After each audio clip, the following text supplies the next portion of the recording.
दाट धुकं, सोसाट्याचा वारा, तडाखा देणारा पाऊस, जंगलातून जाणारी पायवाट, भाताची खाचरं, सह्याद्रीच्या कड्या कपाऱ्यातून घुमणारा जय भवानी जय शिवाजीचा जयघोष आणि हिरवाईनं नटलेला निसर्ग अशा भारलेल्या वातावरणात पन्हाळा ते पावनखिंड या पदभ्रमंती मोहिमेला आज सुरुवात झाली।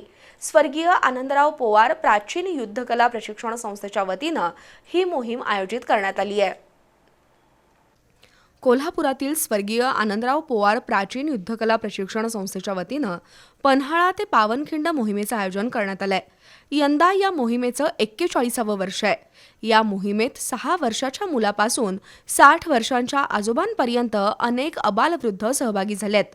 11 आणि 12 जुलै दरम्यान होणाऱ्या या मोहिमेची सुरुवात आज नरवीर बाजीप्रभू देशपांडे यांच्या पुतळ्याला अभिवादन करून झाली।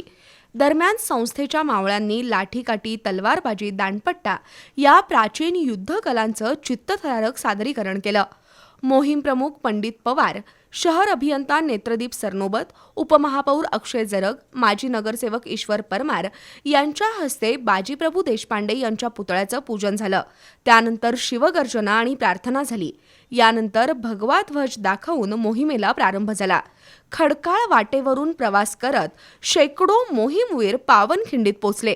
तिथं नरवीर बाजीप्रभू, फुलाजी प्रभू आणि बांदल मावळ्यांच्या शौर्याचा इतिहास मोहीमवीरांनी जाणून घेतला।